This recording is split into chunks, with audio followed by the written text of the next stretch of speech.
We're back. It didn't take long. Only a couple of weeks break. More We're back. videos. We couldn't leave you behind. Uh, Main reason because the Premier League is back, Jimmy. This weekend it it is is. back. It Well, we is. as the day this comes out will be the first game. Your dreaded shitty Man United versus Leeds. That's Friday, the first game of the new season. Don't Are ever. you hyped, Jimmy? Are you hyped? Um, I don't know. It's been a lot of football heartbreak.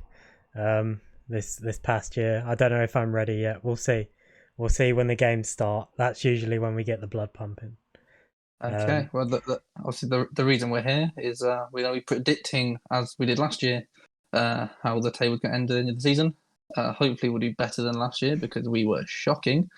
Um, Somehow uh, I got the most. I don't think Sean got any. with like one, yeah, Yeah, that's how bad it I got was. like one or Uh, two. I don't remember. it's okay. Yeah. I blame COVID, but we're back again. We're back again this year. We should Back better explain. than ever. We should explain a few things. Obviously, this is not the podcast. You will have known this from the title, but we don't do many facecam videos. We said we're going to be trying some one-off videos every time we get a topic, and this is that topic. We've had to spread out some of the Formula One videos because of both tech issues and just we didn't record on the set date because of other reasons. So those are being a bit staggered, and they will be for the time being because Sean is going away next week. No, a week after, but I meant the next week. Anyway, it's fine. We got that established. So yeah, cool. so without further, let's go, Jimmy. Yeah. Let's get into it. Where are we We'll start starting? bottom up. We'll start bottom up like last year. Got to leave the big reveal Okay. for our winners at the end. Yes. So we're doing a few in batches, I think, as opposed to each time. Who do you think is going to be relegated, Jimmy? We'll start with the three Right. for relegation. My three relegation teams are Watford, Norwich, and Burnley. In that order from 20th to 18th. I'll be really honest. I know not a lot about Watford or Norwich, but I've seen a lot of people online saying that they're pretty much the odds-on favourites to go down, and that very much influenced my choice for that. Um, they don't really have strong teams, either of them. Norwich, uh, a couple of years ago, looked like they had a really good start with what was his name? Pookie? Was his name Yeah, Pookie? Timu Puki. Yeah, Yeah, and they still got done over. So I don't think it's going to be much different this time. yeah. And I'm kind of along Watford's the same Watford. lines as you. Yeah. I've got well, yeah, I have Norwich 20th. I think obviously they've lost Ben Weir. He's gone to Aston Villa, so that's a big blow for them. There's still talks of maybe Todd Cantwell leaving as well. Um, Obviously, they may have a bit more of a chance if he stays, as well as like Max Aarons and Pookie. I don't think they're going anywhere, but I just don't think they've really invested much going into this season. They're pretty much running with a very similar team to the Championship, and it just doesn't quite work. It's the step up from Championship to Premier League is quite difficult for some teams. So I've got them at 20th, Watford 19th. Pretty much the same reasons of they're not. I haven't really seen that they've done much transfer wise to boost their squad enough to warrant staying up. Only I have Southampton in 18th. They're kind of like one of my big calls for this year. I think they're going to have a shocking season. Obviously, they've sold Dannings to Aston Villa. Um, there's talks of Ward Prowse maybe leaving. If he goes, then they'll definitely be really weak. But I just think they're not what they used to be. They're quite a lot weaker team now than they used to be. And yeah, I think they're going to struggle. It was tight between them and who have got a 17th place, which I'll say now because it goes along your lines of Burnley. I think Burnley are pretty much running their core. Just they're running out of time for how long they can stay in the Premier League. They've been there for quite a while, but they've never really pushed on. Their teams be getting worse and worse as the seasons go on. Again, they haven't really done much what I've seen to sign anybody to stop that. So yeah, I think it'll be close between those two. I think for me, Watford and Norwich definitely. And it'll be close between Southampton and Burnley on who takes that last place. but I think they're both very much in danger this season of leaving the Premier League. Yeah, so, same reason, but obviously I put Burnley in relegation spot. I just they're a team that I look at, and what they give United some games. I'll be honest, they really do pull it out when it comes to playing Manchester United, but as a team, there's nothing that impresses me about them. There's no player that stands out to me. There's just they're just there, and they didn't do very well last season, and probably were lucky to have survived. And I think this season, they're gone. You said you're 17th. Okay, go. Yeah, Burnley will win games because of how they set up, of quite defensive and counter attack. So they will be able to squeeze points out of teams, but it's just for me not going to be enough to stay up. Yeah. You said your 17th was Burnley. I said my 17th is Brentford. Another newly promoted side. They've got Ivan Toney on their side, former Peterborough United player. Come on, the Toney. But I don't I don't think they're doing very well. I don't think they're a team of the caliber of, say, a Wolves, who when they came up looked like they could compete up there. I don't think they've got the same level of team. And while Wolves are currently not in, bless you, are currently not in a good position themselves, I still think Brentford are going to struggle, but I still think they're going to survive. I'll read off my 16 to 14 now, and we'll go from there. 16th, I have Southampton, the team you have in relegation. Again, don't think they're going to be having a good season. Got rid of Danny Ings, probably the main talisman for their success in recent years, and no more. They do still have Che Adams, though. He will score goals for them. Mm-hmm. But I think they're just on a downward trend, and it's not going to be enough for them. And they probably could have done with bringing someone in to replace Ings, because although he's decent, but I don't think Adams is good enough for them. Yeah. 15th, Brighton. Again, they're kind of like Burnley, where nothing really stands out about them to me. They're just a team that are in the Premier League. I don't think they're terrible, so I haven't put them in a relegation spot, but they're close down there, and it could be very tight. Wolves, we talked about Wolves. They are my 14th place team. I personally haven't seen much improvement since their first season in the top flight. Last season was very, very disappointing, and I don't see that changing for them anytime soon, unless a miracle happens. So yeah, those are up to my 14th place. Yeah, I think we'll probably say the same as last year, that these below the top 10 but above relegation, it will be very similar to last year on how we've approached it. We're probably going to have similar teams around here, just in slightly different places, and it'll probably be how they finish as well. We'll probably get quite a few of them just one or two places off, because they are very similar teams, very similar standard, that they could finish anywhere in here. So I've gone Brentford 16th, Crystal Palace 15th, and Brighton 14th. I agree with you that I think Brentford will have enough to stay up.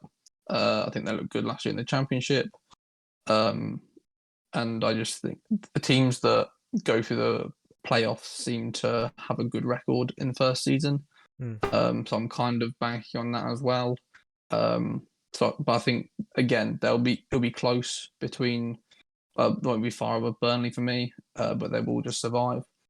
Crystal Palace, I just don't really. Again, it's a team I don't really see going forward anywhere, but I also don't see them going back anywhere. So I think just around that 15th mark, they'll win some games, they'll take some points. Obviously, they still have some qualities in their team, like Zaha, but they don't excite me as a team. I don't feel like they'll win too much, but they'll do enough to survive. And then Brighton 14th. Again, they're not an amazing team. If they can learn to find the back of the net, then they'll do really well.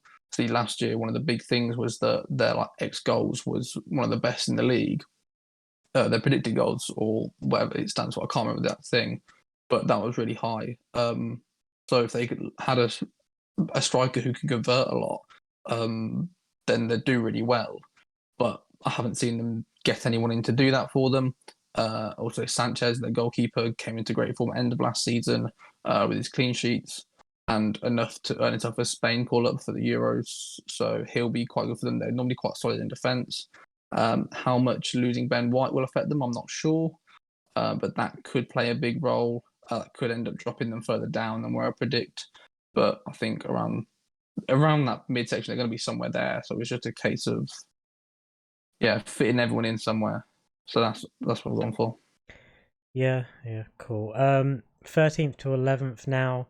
I'll go with my 13th place, Newcastle, a team who haven't had the greatest of summers currently with the whole Premier League lawsuit inquiry thing, whatever is going on there, being postponed for another year.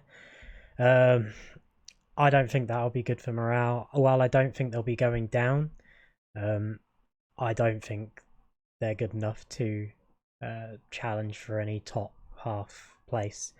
Currently, 12th place, Crystal Palace. Again, like I put them a little bit, well, a decent bit higher than you. I feel like that was just me filling a spot. I have no real reason for putting them there, I'll be really honest. It's just, as we know every year, the mid-table is a bit of a cluster, and they're just a team that I think sometimes show that little bit more of a shine than other teams. See, I'm the opposite. I look at other teams and think that I see more in other teams than Crystal Palace, if I'm honest. But yeah, that's fair. This is why I'll put them a bit lower down. I think it's probably because they challenge us quite a lot. They've beaten us a couple times, or at least given us a challenge. So, my 11th place, controversy. This is where the controversy starts. Aston Villa. I thought last season they had a really good season, and then they finished 11th. So I think this season they've sold Grealish and they're going to finish 11th. There's not really much else to it. I don't think they've done enough to progress further than the spot that they took last season. And yeah, I mean, while they have brought in players, and we had this discussion off camera, they could still definitely challenge for a top half spot. I personally haven't put them there. Because of the loss of Grealish, to be honest. So I'll comment on Villa now because they're my number 10. So it's just above this. I think they'll do all right. I think they'll do a lot better than you think they do with the loss of Grealish. I think they've bought really well. This summer bringing in Buendia, Bailey, and who's the last one I'm thinking of? Oh, Ings. So I think they're more than enough to cover that area. I think they're very smart on how they spent the Grealish money before selling him. I think they were very aware that he was going to go no matter what, so they made sure to get the money out before everyone slapped higher price tags on them, knowing that they had 100 mil in the bank. And I think those players will fill that job really well. And I think with those transfers, it builds their squad as well. It creates more depth for them, which I think will help them a lot. I still think there are other teams who will be better than them. I think they definitely, obviously, they started last season really well, but I think that lack of depth in the squad really hit them as fixtures started to congest a bit more. So they might find it a bit easier this year, but I just think there's better teams with more quality that will finish above them. I agree with you, Newcastle 13th. I think they have the potential to win quite a few games. Obviously, they still have Saint-Maximin, who's very good for them.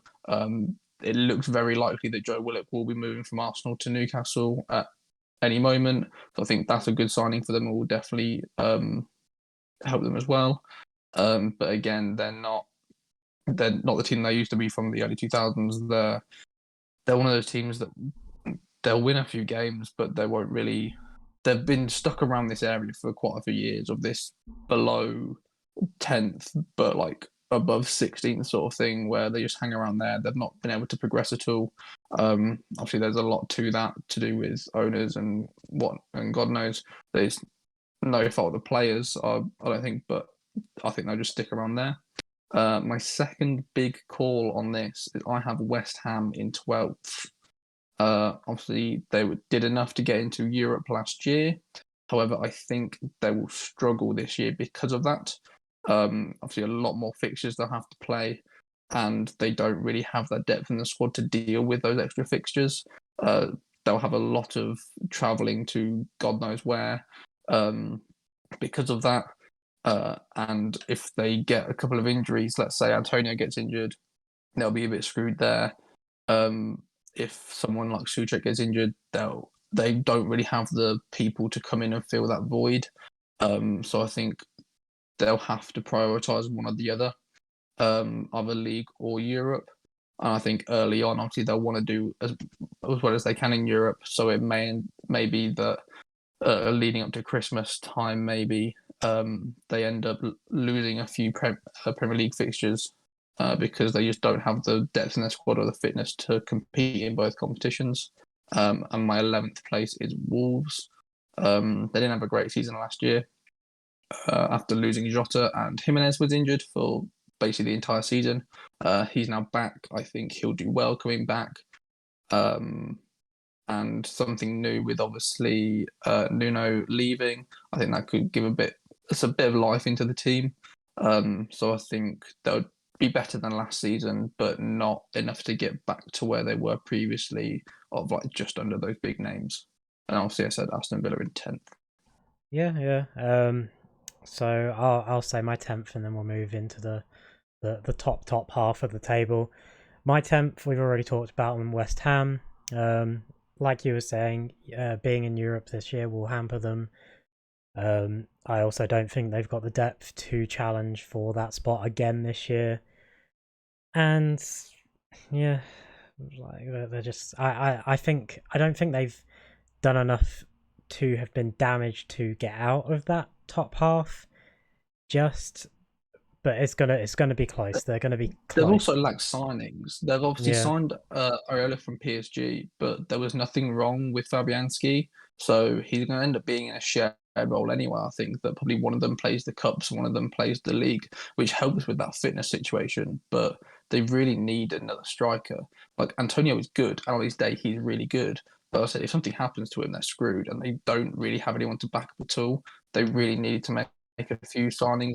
They still have chance to, but obviously running out of time now to make signings that they need to really be able to push on to keep that position from last season. Yeah. It's just with these predictions, obviously the the transfer window, is still open for a few weeks. So this could be turned on its head. Someone could make a big signing, some big player could leave. We don't know. So, but we're making the predictions now because obviously the Prem starts this week. But yeah, for West Ham was a hard one for me because I don't think they'll do as well as they did last season. But I also don't think they're that terrible of a team that they'll drop all the way down the table. So I put them dead middle. So we'll go 9th to 7th now. My 9th place, Everton. Still a strong, exactly the same for me. Yeah. Still a strong team. Obviously, new manager. Opinions on that, Sean? We have yeah. You good? You alive? I absolutely spoke about it before. Oh, sorry, your camera froze. We're good. All right. Opinion maybe. On. So I'm gonna keep moving until you can see I'm back. I can see you. Don't worry, we're good. Any opinion on good. Rafa? On Benitez? Mm-hmm. Yeah. Obviously, you spoke about it in the podcast before. I'm not too upset about it. I've explained all the reasons before. If you want to hear about that, check out the video we spoke about it. I'm not sure exactly which one it is. I don't remember, but yeah. I think he'll do all right. I think they're just a difficult team to come in and manage. I think they seem to do really well on their signings and bringing people in, but they never seem to be able to make them click. I'm not really sure why that is, what the problem is, but it's been like that for a few years. So a few years ago, they brought in David Klaassen from Ajax, a great player. Obviously, Ajax captain managed to prize him away, and he just didn't really do anything for them. They've obviously brought in James Rodriguez, who started off looking amazing for them last year and just seemed to have dropped off a bit. They have the players there. They never seem to be able to do anything with that quality, and I think that'll probably be the case again here. Although I like him as a manager, I don't think Benitez is what he used to be. So I don't think he'll be able to come in and really revolutionise the team in any way. If Calvert-Lewin stays fit and Richarlison, they'll get goals for them. They'll win games, but I just don't think they're good enough to be able to challenge for a European spot. Yep. My 8th place is Leeds United. Exactly the same. Yeah. I think not much has changed from last season. Honestly, Bielsa has signed on for another year as manager. Just eighth place. Usually this is Arsenal's spot, but I've given them the benefit of the doubt this season, and put them at 7th. Again, exactly the same. Yeah. So I think I was going to say there's not much. Who's going first? With Arsenal, again, I don't think they've had a great summer window, but I don't think they'll be doing as badly as they have done last season and the season before. But only just, and that's probably because I don't think other teams have strengthened enough, like West Ham, who took the 6th spot and pushed Arsenal back to 8th. So I think they'll gain 1 spot this year. Now just going back to Leeds, I'll say obviously they've managed to maintain all their star players from last year. So there were talks about Rafinha maybe leaving. They managed to keep hold of him. That'll be huge. Bamford's still there, so I imagine he'll get quite a few goals for them this year as well. I don't think they've really brought anyone in, so they'll be fairly similar to last year, I think. If anything, that might set them back a bit because people now know more what to expect from them. But I think they'll be just fine. They'll stick around the same area. Arsenal as well, yeah, pretty much same as you. Obviously, they've brought in Ben White, but whether he can make that step up and make a huge difference to the Arsenal defence will be yet to see. Which is kind of why I've not really got more optimistic with them, because he could make a huge difference. It could really strengthen the spine of that team and the defence of that team. But I haven't seen enough to warrant it really. Obviously, they still have some good players in there. Saka's obviously coming along really well, which will help. The same with Smith Rowe. They managed to hold on to him too, even with a lot of interest from other teams. So I think that will help them a lot. And going forward, they will improve a bit more as these young players grow older and mature a bit more. So that improve, and the team will as well. So I think they'll be all right. But I just think the other big teams that are typically in Europe are just better and have made better signings and strengthened a lot more than them. So I think it'll be a huge task for them to fight back and get anywhere near them. I think there'll be quite a gap between Arsenal and the European places, just because I think they'll be left behind a bit because the other teams have been a bit better during the transfer window to be able to progress even further. Yeah. Speaking of those European teams, who have you got 6th and 5th? So 6th is Tottenham. This is basing on the fact that Kane is still there. He currently is, which is why I've done that. To be honest, if Kane leaves, I would swap Tottenham and Arsenal round, because I think Arsenal then have more quality in their team. Tottenham, I'm not sure if it's definitely finalised. They were supposed to be getting Lautaro Martinez from Inter Milan. If they do get him, okay, he hasn't gone yet, and not much of if it's definitely going on. But it also looks like he might be having more contract talks Inter Milan, so I think that might be very dependent on if Kane goes. But yeah, they haven't really done much transfer-wise to bring anyone in compared to the teams around them or the teams they're competing with. And if Kane goes, that will massively hurt them. I don't think Son will play as well without Kane. They seem to work really well together. But if they stay as they are, the squad with Kane, I think they'll still do really well. Obviously, he'll score goals for them. They'll win games and they'll get into a European spot. I just think the other teams, again, are better. They've done more in the transfer window to strengthen and just move that further a bit ahead of them. And the 5th one being Leicester. They've been very consistent in the past few years. No reason why they can't do that again. Obviously, the injury to Fofana is going to hamper them quite a bit as he was looking very good last season. But I think Iheanacho is coming on a lot more as well. And looked very good end of last season. Looked good in the Community Shield game. So I think they'll have enough and be able to be the same sort of level of consistency they have been for the past few years to pick up another European spot. Yeah, I'm exactly the same. I have Tottenham 6th, Leicester 5th. Same reasons. We won't dwindle too much on that then. Fourth to let's just say fourth for now. Mine is Liverpool. Yeah, I mean top 4. I think any of these teams could realistically win the league.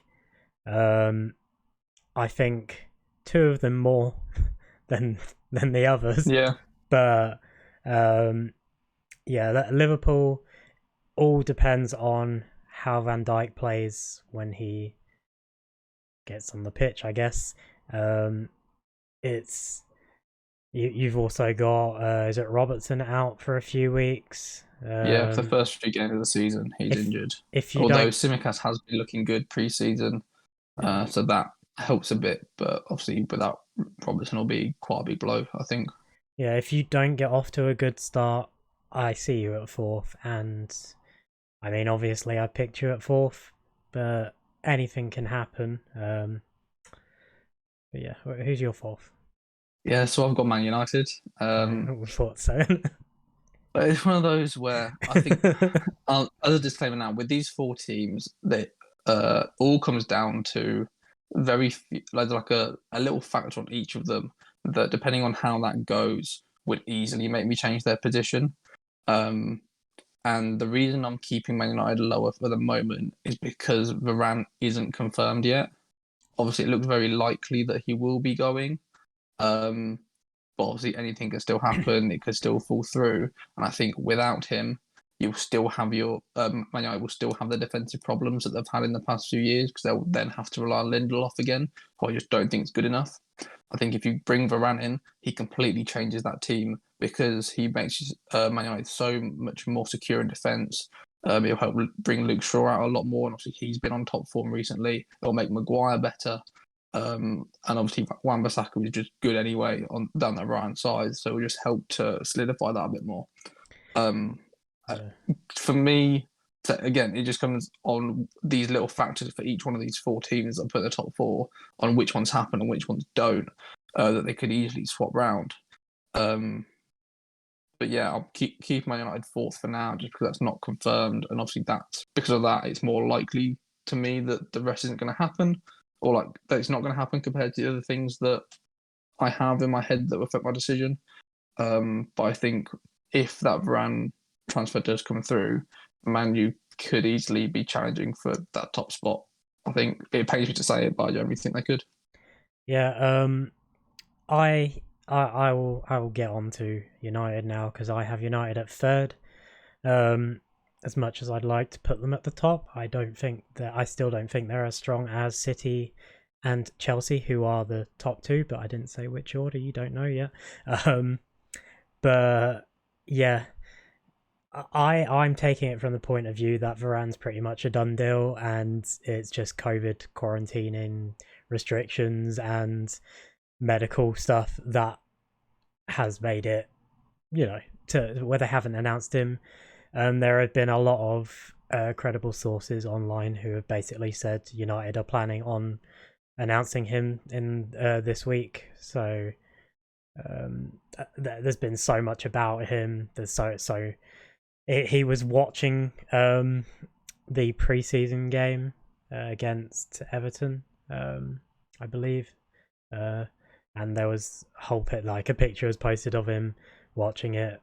Not actually at the stadium, obviously, but so it's just added fuel to the fire. I'm from the point of view that it's basically a done deal. The club itself has come out and basically said it's a done deal. It's just everything but the announcement. With Jadon Sancho as well coming in, that's another position that is shored up, especially at a time where we're lacking up front. I know he's a winger, but it's all part of the attacking department. Rashford's just had surgery. Martial's just come back and isn't top of his game. Lingard obviously plays in midfield, but he will be attacking more than most players. He's only just come back and he's been okay during pre-season, but obviously nothing crazy. So having Sancho there is a boost. I would have liked to have seen us, obviously as well, Cavani, but Cavani, I believe, isn't going to start at least for a few games, possibly. I've heard through the grapevine. So it was a hard one. Obviously, I want United to challenge further. Obviously, Varane's not confirmed. Big thing was I would have liked to have seen another striker come to the club. Because as much as I like to go back on our youth, I'd like to refer to our youth with Greenwood and stuff like that.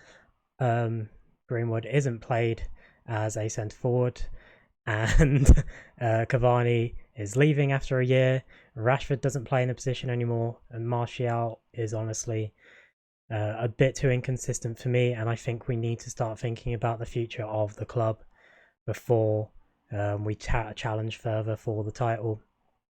And one more thought, we kind of needed another centre mid, maybe a centre defensive mid, because McTominay is starting to gradually move towards being a centre back and isn't played as well in the midfield anymore, and Fred is very inconsistent, and Matic is not as good anymore. So ancient yes, footballing terms. Yeah, so there are a couple spots that I think we should have shored up or at least invested in, especially at a time where the Glazers are trying to please everyone, and their version of pleasing everyone is bringing in Jadon Sancho and possibly Varane, which are good signings, but also just kind of neglecting things that we kind of need to focus on more. So yeah, third place for United.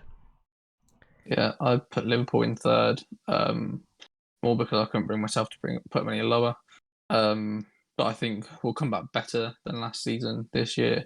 I think obviously Salah and Mane both had this full summer to recover, have a bit of a rest because, well, Salah was still fine last year. He's still training for that golden boot. Mane was really off it last year, so really hoping that he comes back. But we do also have Jota as more of a backup now this year.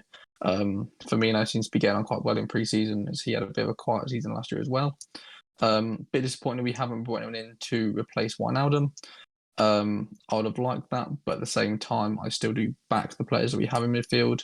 Henderson, as long as he stays injury-free, is still a world-class midfielder. I think Thiago will come on a lot more this season than he did last season. Keita, if he stays fit, he's very good in that midfield spot as well. Fabinho is absolutely solid. If he shouldn't be needed in a centre-back position anymore, which would help us a lot because he'll just be able to sit in front of them and shore up that defence and make the midfield a bit more solid. And obviously still got Curtis Jones, who performed really well last year when he was playing. I'm excited to see Ox come back a bit more. But obviously there is that huge question mark of a Van Dijk on how and Gomez as well, but more so Van Dijk on how he's going to come back, which is why I don't think we'll be able to challenge for the title, amongst some other reasons, which I'll get to when I talk about the other teams. I think obviously the signing of Konate will help a lot. It will show up their defence. It means that if something does happen again to a centre-back, that we have more coverage now, so that we're not desperately bringing in youth team players to rely on and try and shore up that midfield, or having to have a centre-back partnership of two midfielders of Henderson and Fabinho. So I think that'll help a lot, but I just don't think we'll come back challenging for a title. I think this year we'll be back doing better than last year and a step forward again in the right direction, and then maybe, depending on how next summer goes with signing, then be able to push on again there. But I think third is the best we're going to do this year, just because the other two teams above just have such good quality and have been so good over the past 12 months that I think they're going to be the two really challenging each other for the title. Yeah, this video has gone on way longer than I thought it would, so we'll get to our top two now. I know our top two differ.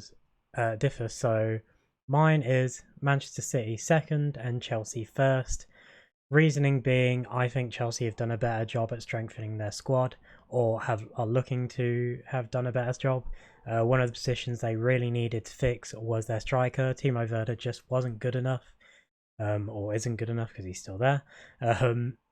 His goal scoring record was not great for the caliber of player he was supposed to be, and they're supposedly bringing in Romelu Lukaku once again for quite a lot of money, which I do disagree with, but that's just football as a whole. I think if they get him in, he's going to guarantee you a decent amount of goals, enough that could... He is actually definitely confirmed. Has he? Oh, by the way, yeah. Okay, well, there you go. That was quick news. So yeah, that's definitely puts my Chelsea prediction up there for me. I just think as an overall squad, they have so much quality.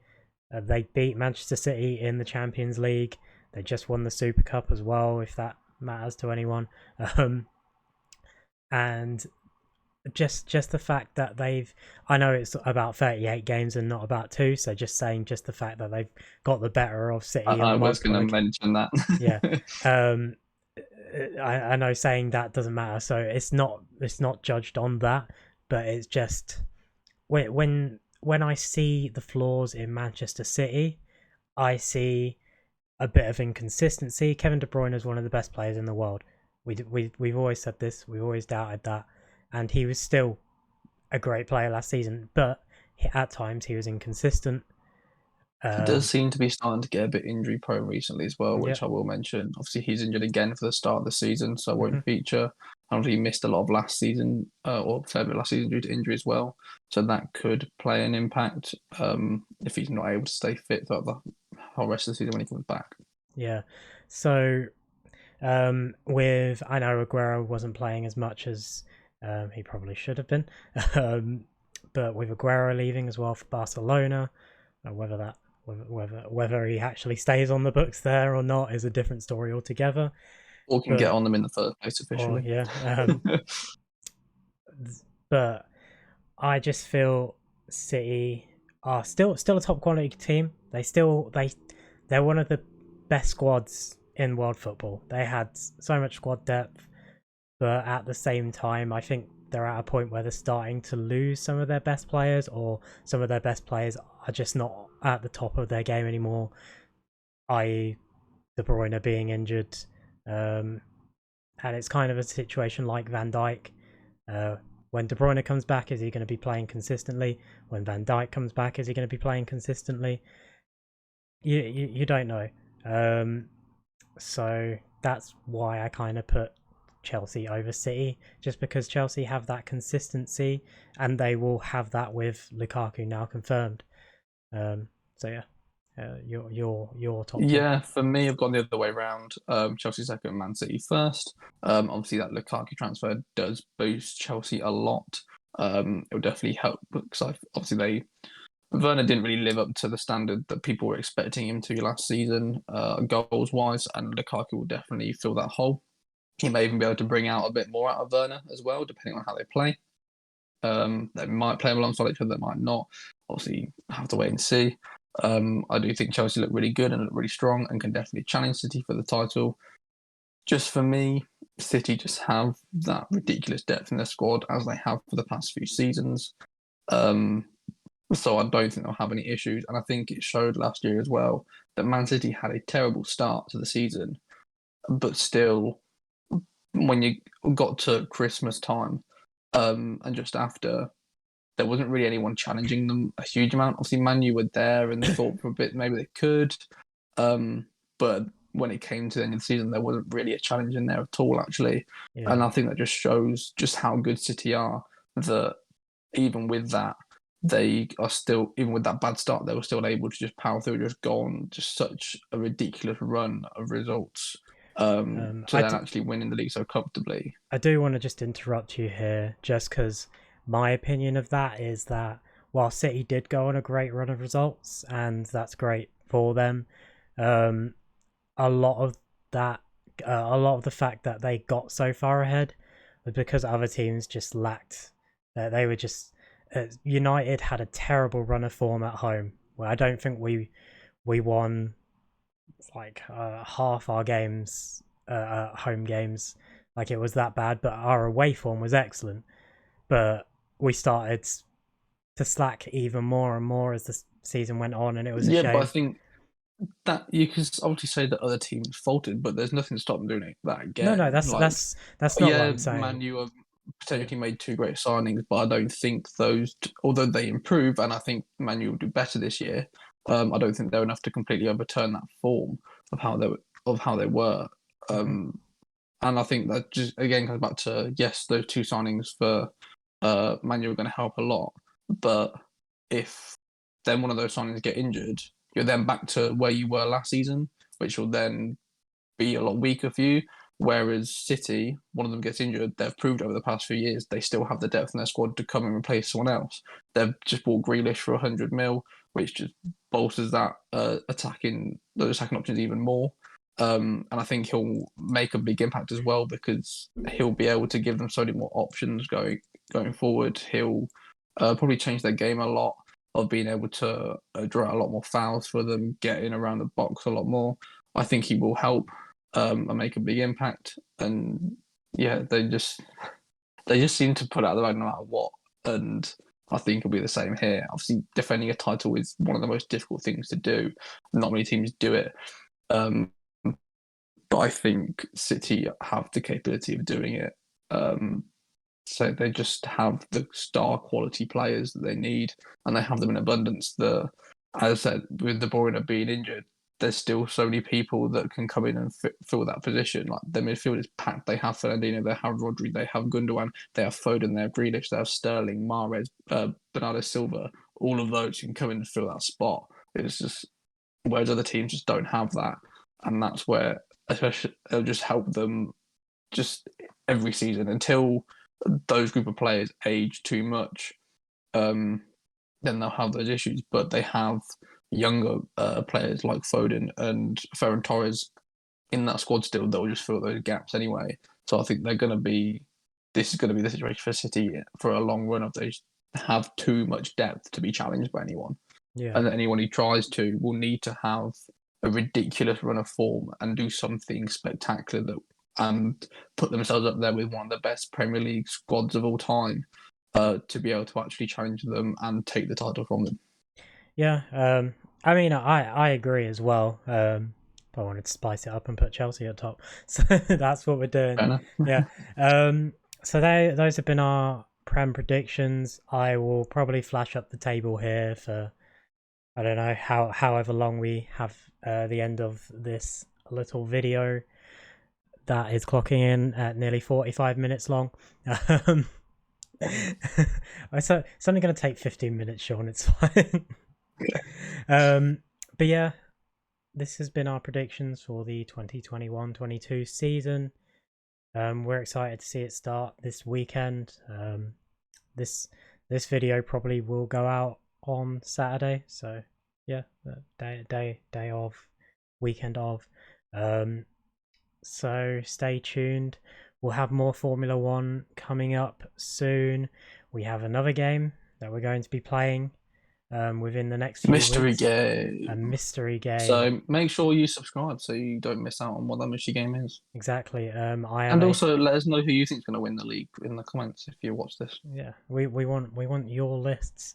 Yeah, I'm also getting a PC delivered, so the video should be less choppy with technical issues.